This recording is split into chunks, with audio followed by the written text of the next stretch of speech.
We have a lot to talk about, Rube. Newsy kind of week here at Eagles Land. Eagles Land, is that where we are? I guess we are. Well, in Eagles Land, we're also the Eagle Eye podcast brought to you by Nissan, Reuben Frank, and Dave Zangaro. Day 10 of practice today, back on the field at NovaCare Complex, the last practice before the preseason opener. So plenty of observations. We'll talk about what we saw out there on the field, but let's start with the news. Monday night, the Eagles pull off a trade. What were you doing when you heard news of the trade come down? I was on the piano practicing a song that I'm playing with Archua on Friday at Puck in Doylestown called Spaceship Girl. So I was kind of working through that, and I always have my phone in case you slack me with news. And it kind of broke later in the evening. Yeah, a little bit later than, I had already eaten.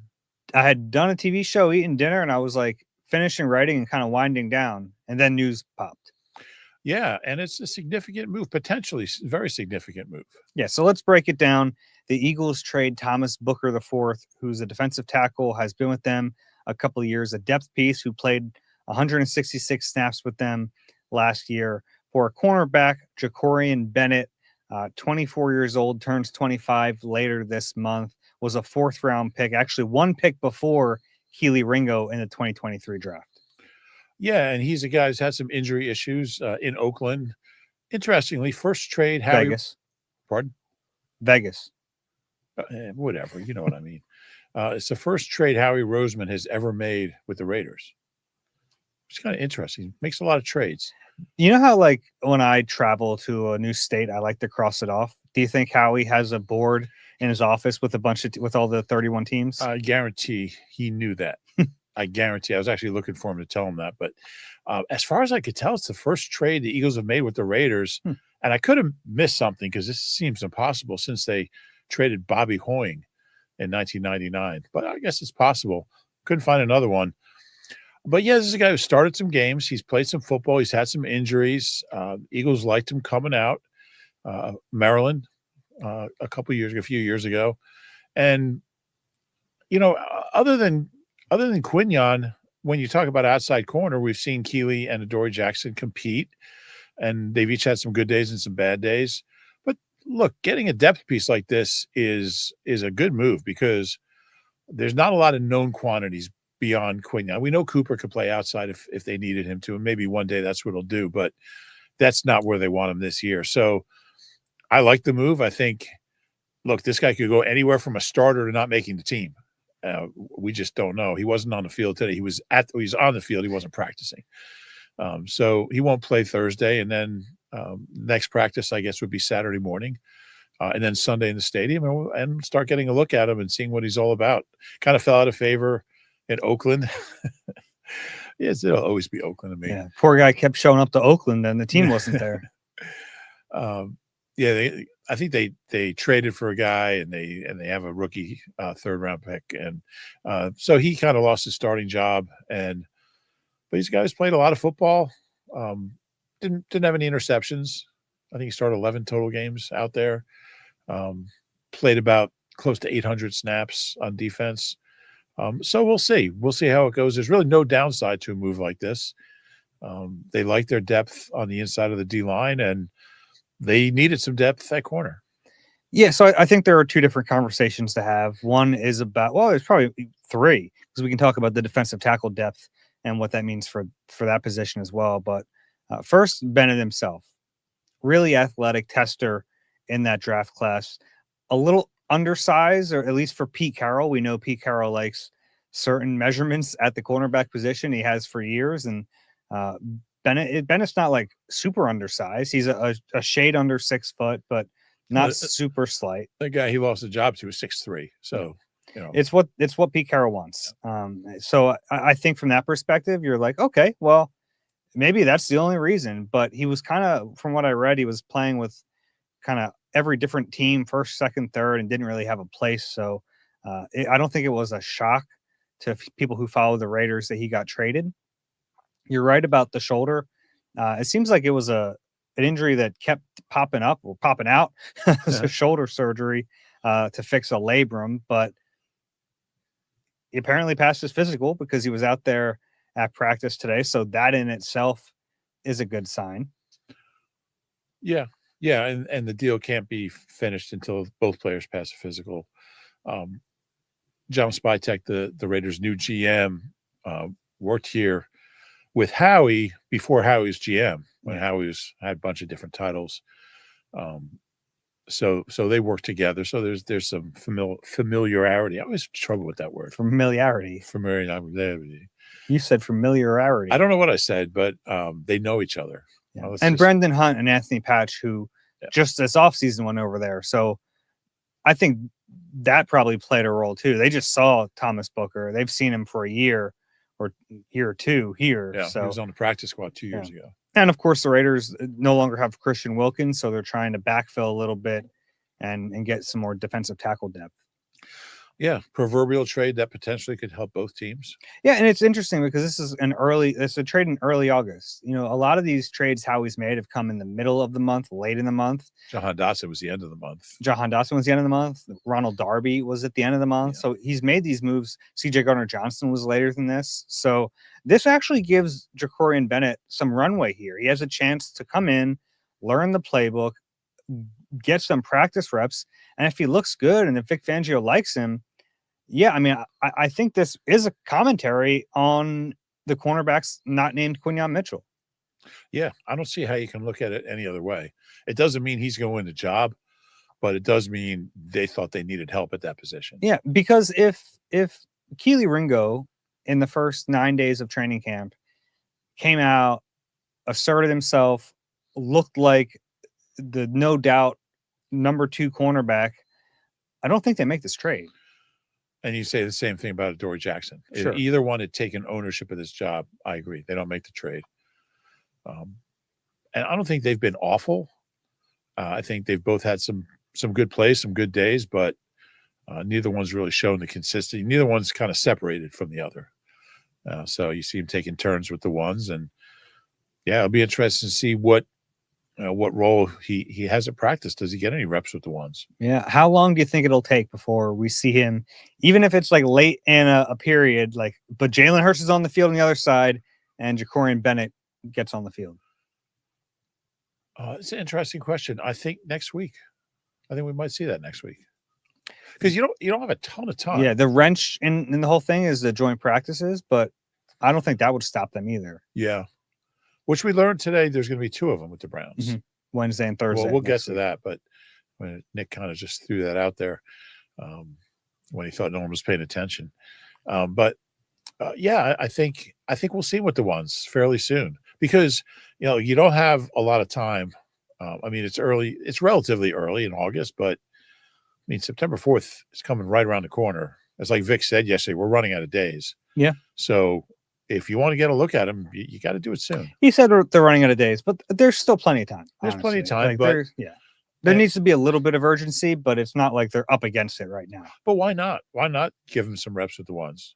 I mean, if you want to see what he can do, sure. And look, he played fairly well with the Raiders. He wasn't a Pro Bowler, and some of the advanced stats you're going to see are like, oh man, he was incredible. I don't think that's the case. I think even Pete Carroll would be like, we're not going to get rid of an incredible corner just because he's a little undersized for my liking. So I think you have to take all that with a grain of salt. I have some numbers here from Next Gen Stats from last season. 291 coverage snaps, gave up 23 catches on 45 targets, just 51.1% for 294 yards and 2 touchdowns. That's pretty good. Yeah. I mean, so he had some good snaps out there. And there's a lot to like about him from a physical makeup. I think we're going to probably field some questions about, is he an outside corner? Can he play inside? He's pretty much only played on the outside, even though you see a guy sub 6 foot, you think, well, maybe he's going to play as a nickel. And that doesn't really seem like his role. And even like his testing numbers, it's funny. You look back at his testing numbers, he didn't run the short shuttle or 3-cone. Interesting. Curious. Yeah. Because his other numbers are incredible. He ran a 4.3 broad jump of 133 inches. His vert was 40.5. So like 90 plus percentile in all those metrics. But no. No agility drills. Like when you take the SAT, they say only answer the questions you're really sure about, Mhm. that you know you're going to get right, and don't guess on the other one. So I guess that was his SAT. Yeah. My last little note here on him, RAS, relative athletic score, something the Eagles have at least. I mean, even if they're not paying attention to that exact metric, that metric has shown the types of athleticism they like. Yeah. When Jakorian Bennett came out of college, he had a 9.59 out of 10. He ranked 92nd out of over 2,200 cornerbacks in that database. Yeah. Yeah, there's definitely some things to like about him. And yeah, it's like there's such a wide range of outcomes. Yeah. For Bennett, because we're so early to this, and even Nick Sirianni didn't shut down the idea of him potentially competing for that starting job. He had we'll see, which is the right tact for a coach to take, because the guy hasn't even put a jersey on yet here. Yeah, I wish we could have talked to Vic today. We should have, but we're not allowed. I would love to hear his take, and we won't talk to him till probably, maybe Sunday. Yeah, and to me it's even more interesting because of his comments about Adoree Jackson. Yeah. Basically, I didn't watch much tape on him, how he wanted to sign him, and he signed him. I wonder if it's the same with Bennett, or if this is someone who Vic showed interest in. Because I think that ultimately really matters when it's him deciding who takes the field. Yeah, and he'll tell us. That's the beautiful thing. Huh? Yeah, he'll tell us. So interesting move, and how he makes one or two of these moves every year. And you look at Jahan Dotson, and that was what, August 22nd. Yeah, today's the 5th. That's 2.5 weeks, which might not seem like a lot of time, but that's huge for a player to get here this early in camp, as opposed to that was after camp. Camp had ended when Dotson got here. I mean, they're throwing so much at guys right now, and it's so intense that he's going to have that 17 days that Jahan didn't have. That's big. It is. And, there are certain positions that are harder to learn than others. You're playing boundary corner. I'm not saying it's easy, but I think it's a little easier than if you're in you're playing linebacker or, Yeah. I think there are certain positions where it's a little easier. Yeah. Receiver is probably one of the tougher ones. Maybe not in terms of where to line up, because there's only so many routes, but then you need to get on the same page with the quarterback. Exactly. Yeah. And we saw with Dotson, it took most of the year till that happened. Mm-hmm. Want to talk about the flip side of this? Yeah. So Thomas Booker gets traded to the Raiders. So hopefully he gets a good opportunity out there and can make that team. This is a trade where really good chance both of these guys make the team. I would agree with that. A lot of these player-for-player trades in training camp, those guys probably aren't going to make the team, or one of them won't make the team. I always think about the Ryan Bates, Eli Harold trade. Remember that one? No. Okay. Offensive lineman, the Eagles had Ryan Bates, Penn State maybe. They traded him for Eli Harold, who was a veteran edge rusher with the Bills. And Bates ended up having a nice career, carved out some time, and Harold didn't make this team. So sometimes it doesn't work out, but this is one of those where I think there's a good chance it works out. Bates did indeed go to Penn State, and he carved out a nice career, if I'm not mistaken. He ended up starting some games up there in Buffalo. He's apparently still in the league. He's on the Bears roster. Good for him. I believe, is he from Warminster? Yeah, he went to Archbishop Wood. Okay. Warminster. Alma mater also of Gary Martin, who just broke the collegiate record in the 1500 in Eugene, Oregon this weekend at the Nationals. In case you were wondering. I was not. Admit it, you were. I promise you. I was not. So Thomas Booker gone. He gave them some really good snaps early last year, and he would have made this team. I think it's not like they gave away a player they didn't like. They liked Thomas Booker. I think he was going to make this team, but it also tells you they're feeling pretty good about their depth at defensive tackle. And we've seen that. Guys, obviously, Moro Ojima has played fantastic. He's going to be either a starter or a quasi-starter this year. You have Jalen Carter. You have Jordan Davis. You feel pretty good about those three. Then after that, you have the 4th rounder, Ty Robinson. And Gabe Hall, undrafted second-year player. I think Ty Robinson and Gabe Hall are really the reasons that the Eagles felt comfortable trading Booker. I would even say Gabe Hall might be the key to it because he's Baylor. Yeah. I believe he went to Baylor. Baylor, kind of a taller 6'6" defensive tackle. Yeah. Looks different out there than some of the other guys. Yeah. Been playing really well. Yeah, I think because Ty Robinson was going to make the team. That was never a rookie fourth-round pick. He's been fine.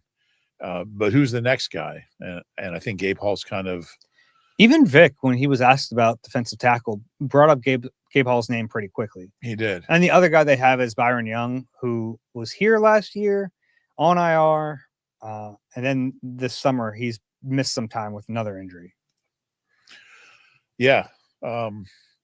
You don't make that move if you don't feel good about Gabe Hall and Ty Robinson, I believe. Yeah, I think you're right. Ty Robinson was going to make the team no matter what. Yeah. Gabe Hall, all of a sudden, there's a really clear route to a roster spot. Yeah. I think he's had a good – I mean, I missed a couple practices when I was in Canton, but from what I've seen, he's had a good little run here. Yeah, I've been impressed by him. For those of you wondering, Jakorian Bennett will wear number 49, at least in training camp. I'd imagine he'd change that if he makes the roster. But, he was it's got to be weird. I always think about this, just the human element of it. To get it, like he's sitting in Vegas, I guess, in the afternoon there, and he had a phone call, and you just got to fly to Philadelphia. Then you're on the field like 12 hours later. It's crazy, isn't it? Josh Uche was talking about that because he's a guy that was traded in the middle of the season. Yeah, to Kansas City. Right, and he talked about just how, it's a transaction, that you read, but like just how hard it is to uproot your life. You have family, you have kids in school. Do you keep them there? Do you move them with you? You have an uncertain future. He spoke about just how tough it is in the middle of the season. He was in the middle of the regular season. Yeah. I'm not sure it's any easier now, but he said it's, all of a sudden you're somewhere where you don't know people. You're out of your comfort zone. You don't really know the coaches. They don't know you. It's hard. Mm-hmm. J. Alex Hunt said, because him and Booker got close, said he went to sleep last night without any idea, woke up to find out the news, and he was like a little heartbroken about it, especially on a team where, Nick always preaches how close he wants the team to be, and Booker was kind of a glue guy in that locker room. Yeah, it's crazy. I mean, we talked to Booker yesterday after practice. Yeah. And now he's a Raider. Now he's in Oakland. Yeah, wish him the best and excited to see what Jakorian Bennett brings to this team. Yeah. All right. Let's take a break. On the other side, plenty of observations from today's practice. You deserve a car that thrills you, a car that puts goosebumps on your goosebumps. At Nissan, we've got everything from turbocharged SUVs to 100% electric vehicles that'll make your heart beat faster. Experience the thrill for yourself and shop your local Nissan store and NissanUSA.com today. Eagles fans, be a part of the Birds Takeover in Kansas City with NBC Sports Philadelphia and Philly Sports Trips. Includes optional airfare, hotel, an exclusive pep rally, all-inclusive tailgate, tickets to the game, and more. Book your Eagles ultimate fan experience today. The Eagles were back on the practice field on Tuesday. Not too hot, not too cold. It's kind of a perfect day. Not too cold. Friday might have been too cold. Did you have a jacket, long sleeves? Long sleeves. On Friday you were in Canton still. I had pants and a long sleeve polo on. I got up in the morning in Canton and it was like 56 degrees. Yeah. It was crazy. Did feel good though. Felt great. Yeah. Shorter practice today, hour and 14 minutes, no pads, not even shells. Had like a walkthrough feel. Early, I mean, they actually did a walkthrough. Like offense and defense took separate fields before stretch. Right. So definitely a different kind of practice. Then they stretched, and then then they put helmets on, and it was a competitive practice after that. It was. Mm-hmm. Yeah. We will start as we always do with the injury report. Did not practice. Zach Bond, AJ Brown, Montrell Johnson, Byron Young. Limited: Lewis Seen, Charlie Hewlett, Trevor Keegan, Terrace Marshall, Mac McWilliams, Andrew Makuba, and Matt Pryor. And that's a pretty good list for a couple weeks in the camp. Yeah, we're seeing some guys start to come back a little bit. There's just 4 guys not practicing at all. Mhm. That's And Zach Bone and AJ Brown, we've gotten a lot of questions, obviously, about them. The sense we get from the team is that it's more precautionary. Those guys have been out there watching practice. They've been around the team. It looks like it's just, these are star players that they're not going to force back into action too soon. exactly. No rush with those 2. Good news for Terrace Marshall. He was back on the practice field. He missed 5 days for a guy fighting for a roster spot. Not great. So looking forward to seeing how much he's able to do. And then the other note, Drew Makuba was in 11-on-11 drills today. Non-padded practice, but a good step in the right direction for him. Yeah, encouraging to see. He missed some significant time. Mm-hmm. Depth chart stuff. Adoree Jackson was the first corner with the first team defense, but this is where it gets a little weird. I actually thought Keely Ringo, and I didn't count in each individual rep, but Keely, I think, was out there more with the first team, and he got all the reps in that really competitive red zone period. Yeah, I don't know what to make of that. I don't know. He got a lot of reps today. He did. Sidney Brown's still at safety. We're still seeing Cooper DeJean take those safety snaps in the base package. Trotter and Campbell were the first linebackers. Smile Mondin, again, got plenty of reps. This is one that people might not care about, but they should. Kendall Lamb got some work at right tackle today. So when you're trying to figure out which of those backup linemen make the team, he would be the swing tackle most likely. I think it probably comes down to him or Darian Kennard. We haven't seen Miles Hinton, the rookie, play on the right side at all. We've seen Kendall Lamb now play on both sides. Punt returners: Anaya Smith, Cooper DeJean, Jahan Dotson, Adoree Jackson, Giles Jackson, Taylor Morin, and Avery Williams actually got to return some punts today. Good to see him back out there in the mix. Let's talk about what I thought was the most fun moment of practice today. Red zone period, competitive. And I think Nick Sirianni was looking forward to this one. He was asked about, the competition in practice. And he said, we have a new one today. It should be fun. And it was. He was right. The situation was first and goal from the 10-yard line, ones versus ones, twos versus twos, and then ones versus ones again. And the offense really dominated this little part of the practice. Yeah, there was some good stuff from the offense in a drill where I would say the offense often struggles. Yeah, the field gets condensed. Yeah. A lot of bodies, a lot of tight window throws need to be made. And so the coverage we've seen this summer has been so good. So it was good to see the offense take a turn. Yeah, and the drill. Typically, early on in training camps, the defense is ahead. So to see the offense thrive in a period like this, and it wasn't like a perfect day for the offense. We'll get to some of the mistakes, but this period itself was very impressive. It began with Jalen Hurts rocketing a throw to Saquon Barkley on a Texas route in the middle of the end zone. Tight window throw, and Jalen did not hesitate.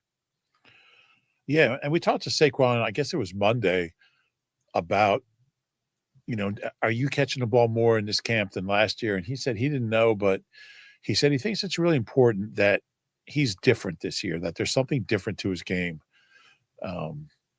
Try to kind of diversify, and catching passes would be a logical part of it. And he talked about how, I think he caught 91 balls as a rookie. I mean, he's done it in the past. Obviously, he had the bad drop, cost him a game early, but I guess that was the Falcons game, home opener. But, man, he's such a weapon with the ball in his hands. If you can get him the ball in different ways, it can be even more dangerous.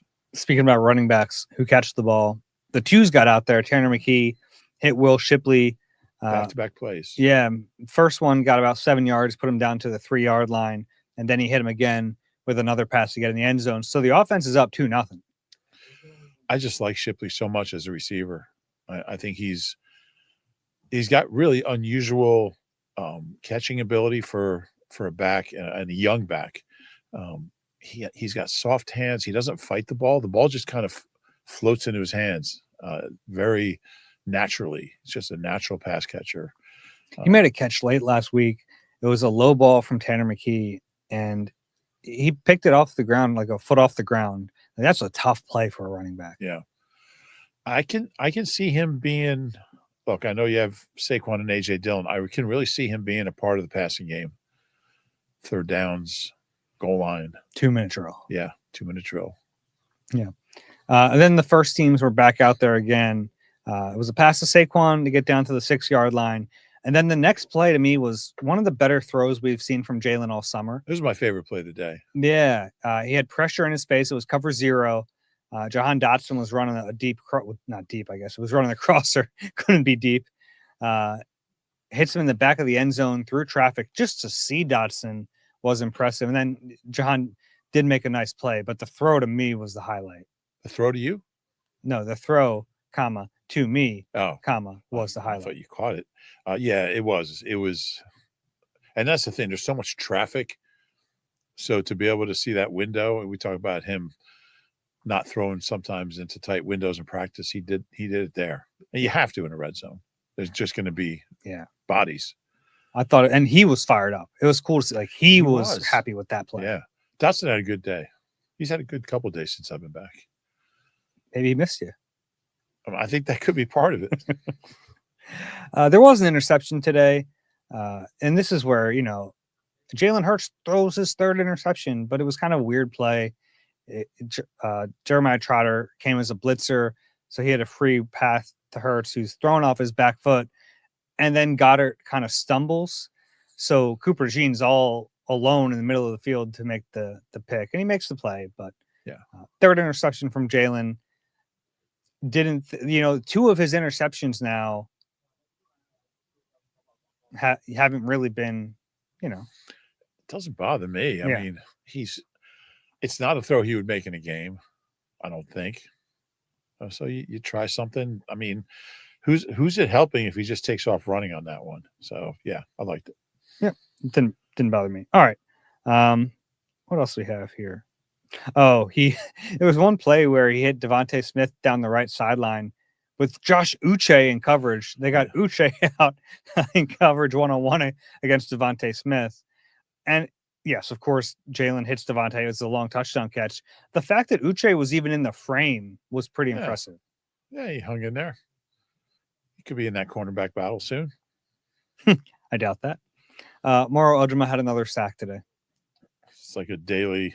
Yeah. Not only did he have a sack, but he had a pressure early in the practice against the starters. And then his sack came against the second team offensive. Well, it was still a first team offense, but they had rotated a bunch of players out. So I think it was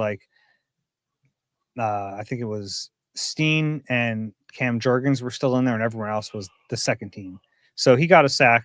It still counts. Yeah, he gets one every day. What do you make of the summer of Ojima? I just think this is a guy that's just taken a huge step, and you never want to get too excited about anybody in training camp, because we've certainly seen the flip side of that. Mm-hmm. But I just love what I've seen. Do you think he's being overhyped? Do you worry about that? Yeah. And I would say that about Jalix as well. 2 young guys.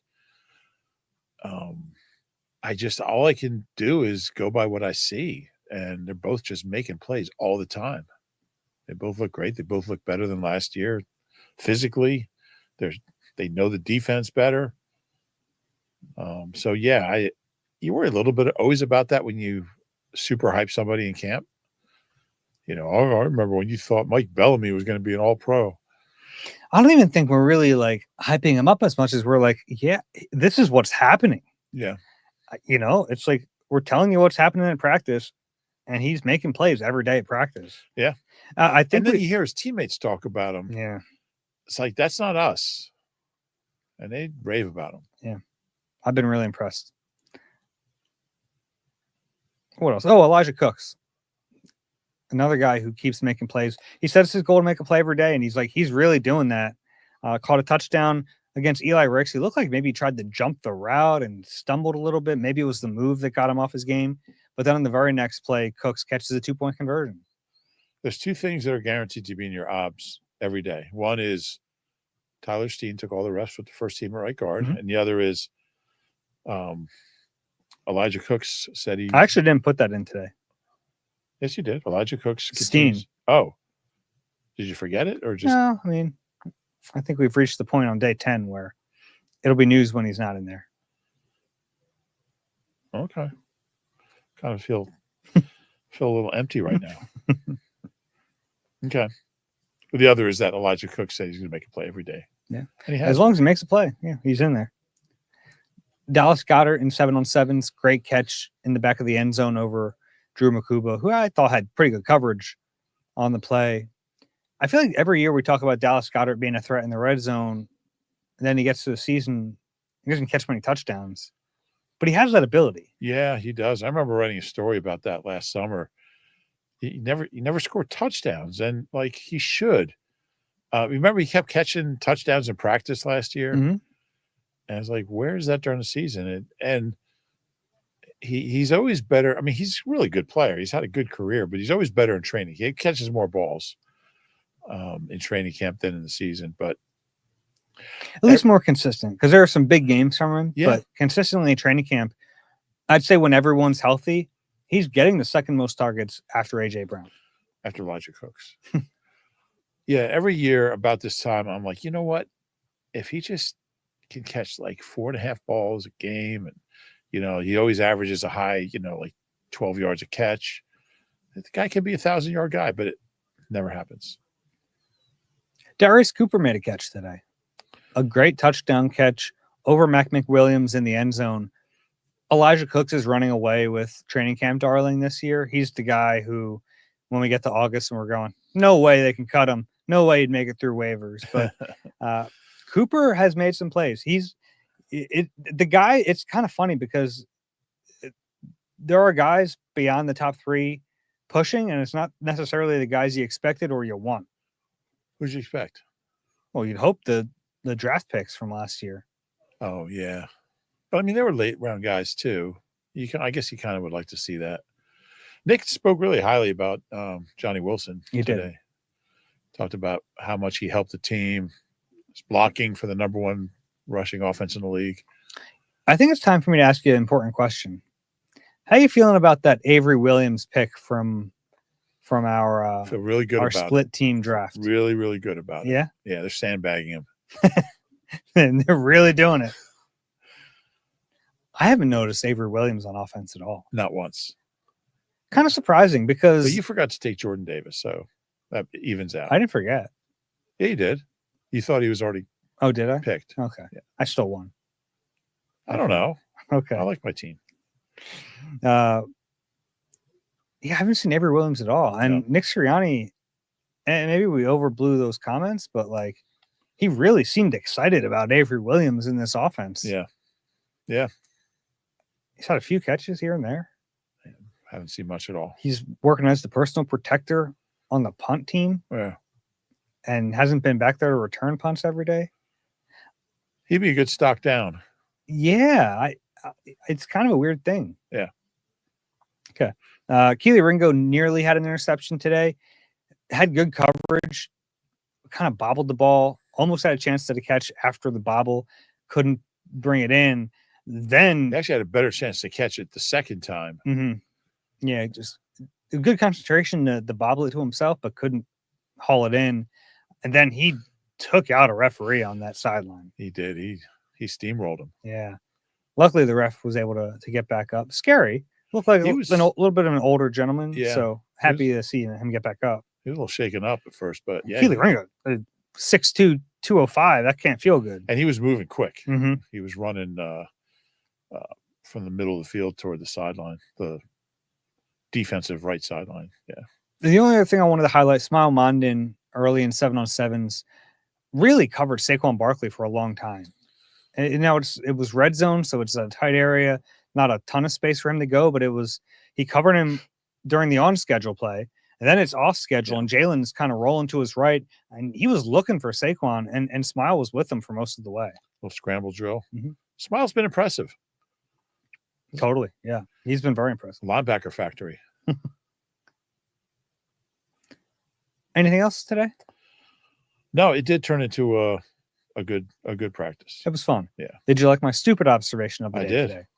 I got a good video of Howie Roseman during defensive back drills being one of the quarterbacks throwing the ball to those guys.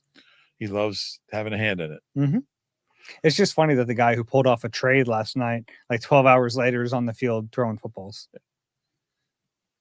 It was. Made me chuckle a little bit. Decent arm, though. I was impressed. He's worked on it. Yeah. Okay. Let's take a break. On the other side, we'll get into some questions. Mark your calendars. We're headed down the shore for a Phillies watch party. Join us in Sea Isle on August 12th to watch the Phillies face the Reds with raffles, special guests, and more. All right, we're back on the Eagle Eye. What was that? We're back on the Eagle Eye podcast presented by Nissan. He's Reuben Frank. I'm Dave Zangaro. Question time? Let's do it. Let's do it. Eagle Eye at NBCUni.com. QR code is on the screen.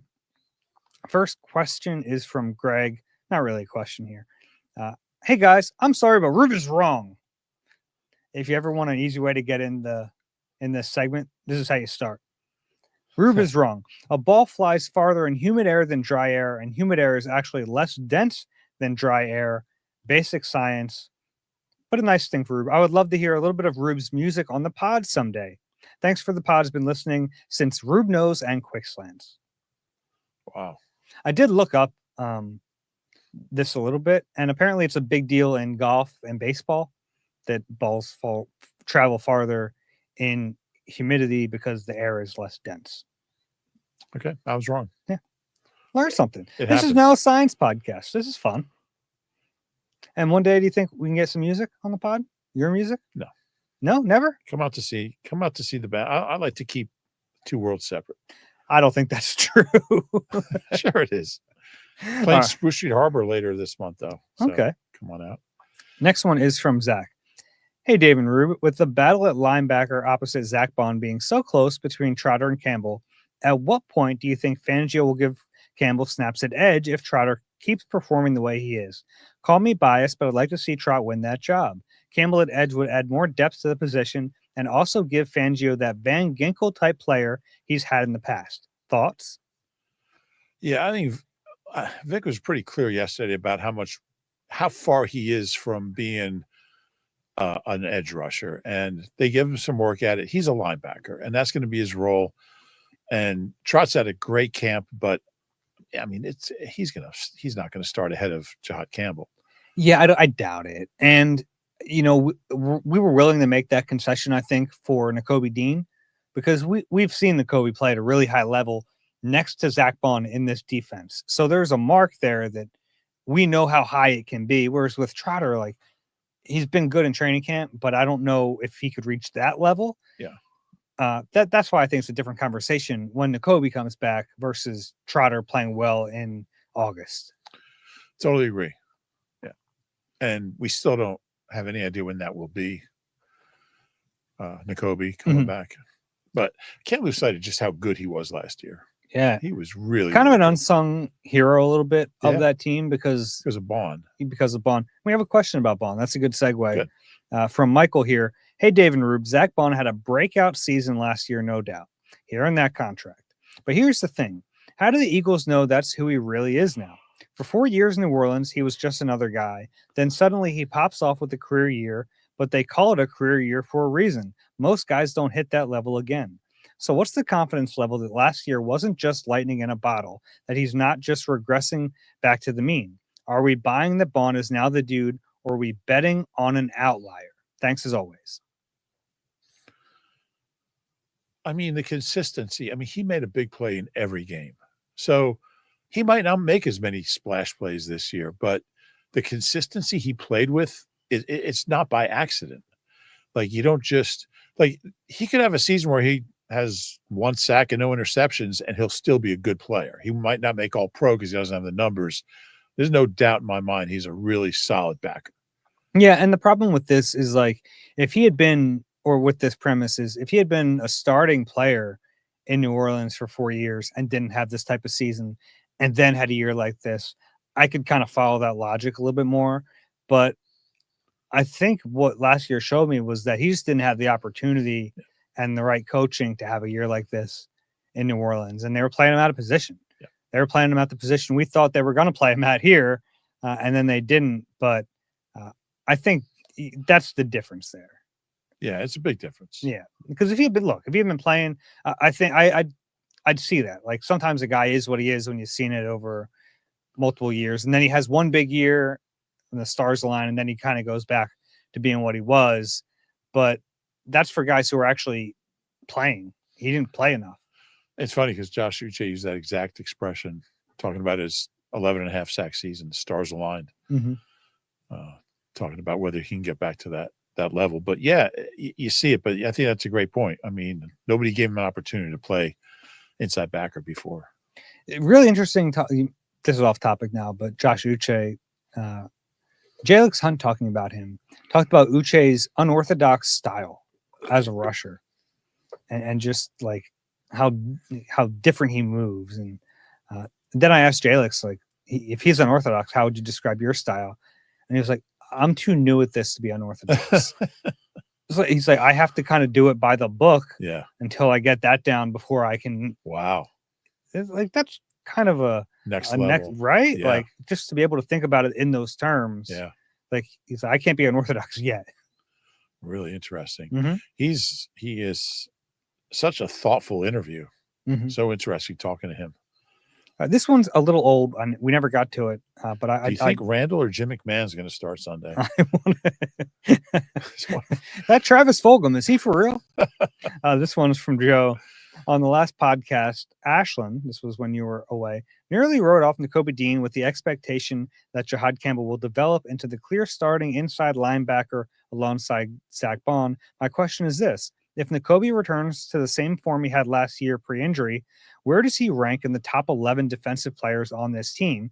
If he's in the top 11, shouldn't we find a way to get a healthy Nakobe Dean on the field consistently? Personally, I think at full health, he's 7th or 8th best player on the defense. Here's hoping he returns with a vengeance this year. Thanks for the pod. Well, to me, what's relevant is where he ranks among linebackers, not on the defense. Yeah, this is a relevant now because Vic Fangio was asked earlier this week if he could see himself playing 3 inside linebackers. And he's like, almost didn't understand the question. Yeah. But the question wasn't like, I think the question should be, can 2 of those guys play linebacker and 1 line up at the edge? Yeah. And he was kind of answering it as if they were all going to be like linebackers, because the way the question was asked wasn't totally clear. But I'm not criticizing the person. I don't even remember who it was. But I don't think it's a slam dunk that, like, if Jahad Campbell starts the season, say Nakobe's healthy week 8, and Jahad Campbell's been okay, but not special, Nakobe was going to get an opportunity. Do you think he would rotate? Guy coming back a long layoff. I think he would probably, like, Nakobe probably wouldn't be able to play a full game. Something to be said for that. Certainly a possibility. And even though Vic Fangio didn't do it in the playoffs last year, he was prepared to do that with Oren Burks and Trot. Yeah. So we know he's not completely opposed to the idea of it. I think he would rather just have 2 guys in there. They play every snap. Sure. Because you need that cohesion. But if Bond's going to call the defense this year anyway, maybe there's a way to make that work if they need to at some point. Yeah. Yeah. I'm curious to see. And, hopefully Nakobe's back sooner than later. It's nothing imminent, but really curious to see what happens when he does come back. For the sake of fun, do you want to try to rank where Nakobe would be in their best defensive players? Go ahead. You do it. Okay. I'll agree. Well, Jalen Carter, obviously. Yeah. Well, not obviously, but I'd Yeah. have Jalen Carter 1, Zach Bond 2, or vice versa, whatever. Quinion 3. Yeah. Probably Coop. Then Coop 4. Then it gets interesting. Yeah, then it does get interesting. Maybe Reed. I'd go Reed 5. I like that. Just steady. Nolan's probably ahead of Reed, but Nolan and Reed's 5 and 6. Yeah. Yeah, you can make a case in Nakobe's 7th. based on last year. Yeah. Now, if we're projecting, we can start throwing Jalix in there. We could throw Jordan Davis or Morrow in there. But yeah, based off last year, I think that's a decent spot. You can also project with Campbell, but yeah, it's probably about right. Yeah. I don't know if it really matters. No, but it's fine. Want to do one more? Yeah. Okay. This one's from Brian. Any opportunity we get to rank anything, it's fun. Hey guys, greetings from Austin, where it's an absolute daily pleasure making fun of all my friends who are Cowboys fans. I have a question about the idea of nickel versus base defense. I understand the difference from an X's and O's standpoint, and also why they are called what they are called. But since the Eagles basically live in nickel, wouldn't it make sense to call nickel defense the base defense? I also understand this is an admittedly dumb question, and probably no one cares but me, but it was something I was wondering about and wondered if you guys have as well. That's the question. Mhm. I mean, base has a very specific meaning, so you can't just change what base means. I get it. I get what you're saying. I get what Yeah. you're saying. Yeah. But yeah, And it's not just like if it was just an Eagles term, sure, we could change it, but we can't change. Like, we got to talk about football on a larger scale, and that's just what it is. Yeah. So it'd be tough to change up. But I get the point. Like, and across the NFL, like, it's a passing league now, and teams are living in nickel. teams will play base 10% of the time, maybe. Yeah. Out of the 17 sack leaders in Eagles history, 5 of them were at practice today or at the NovaCare. 5 of the top 17. Top 17. Yeah. Okay, let me see if I can name them. Brandon Graham. Brandon Graham was there. Trent Cole. Trent Cole was there. Man. 3 more. One of them you might not have seen. Oh. Who would I not have But seen today? I know you saw or know that 2 of them were there. And one of them's 6th in Eagles history in sacks. Oh man, this is embarrassing. That's all right. Players on the team? Are there anyone active? None of them are active. Okay. Who did I see today? Might work for a local radio station. Oh, was he there? I didn't see him. Oh, he was there. Yeah. Okay. So he was another one. Another one was a first-round pick in the 90s out of Boston College, 1995. Be more specific. So Mike Mamula was there. Okay, I did not see Mike Mamula. He was the autograph table legend, Eagles Oh, legend. okay. I And snuck in the other way today. Another one works for the team and had a charity concert across the street. Oh gosh. Connor's what number is he in Eagles history? Connor Barwin. Connor Barwin is 16th in Eagles history. Oh wow. 31 and a half, tied with Jaquay Parker, Jaquay Thomas, and Mike Mamula. Interesting. Okay. So there are 2 guys there today who had 31 and a half sacks as an Eagle. It's kind of you don't even think about Connor being there because he's at he's everywhere. He is. He's always running. Working hard. Like some guys kind of half-ass that next job. He's not. Yeah. Good dude. Yeah. It's good to see. Was that the number? We hit all the ones? That we got them all. Okay. Yeah. Did not see William Thomas was there last week.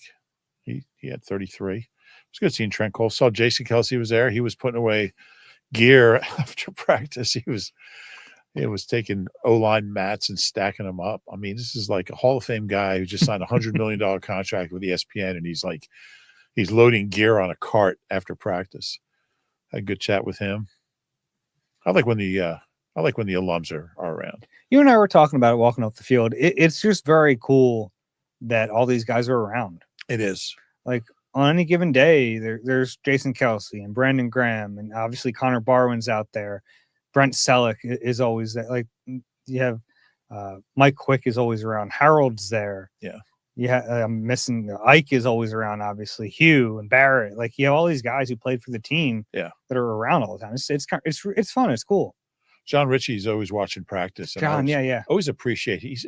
I mean, he was an analyst. Mhm. Like he used to do color like on Yeah. games. And man, I learned so much watching or just standing watching football with him. Yeah, it's fun. He's one of the guys I enjoy like sidling up next to. Yeah. Yeah. Yeah. He's got some interesting stories too. He does. All right. If you have a question for us, eagleeye@nbcuni.com. The Eagles play a preseason game on Thursday night. We'll do a pod after. We'll We do talk. a pod? Yeah, I think so. Right. Let's do it. That's what our plan is. Pod after that to talk about it. If you enjoy the Eagle Eye podcast, please rate and subscribe wherever you get your pods. If you're watching on YouTube, please click the like button and subscribe there as well. Rube. I do have a final thought. I apparently mentioned a while ago a Jerome Brown story that was unsuitable for the podcast. Oh, okay. And I said, if you ever see me anywhere, ask me for that story. Yeah. So today at practice, a guy came up to me and said, Rube, can I have the Jerome Brown story? Yeah. And he was with his 6-year-old son, maybe 7. I couldn't. I'm sorry. If it's unsuitable for the pod, it's certainly unsuitable for your son. And we'll have to wait till next time. That's fair.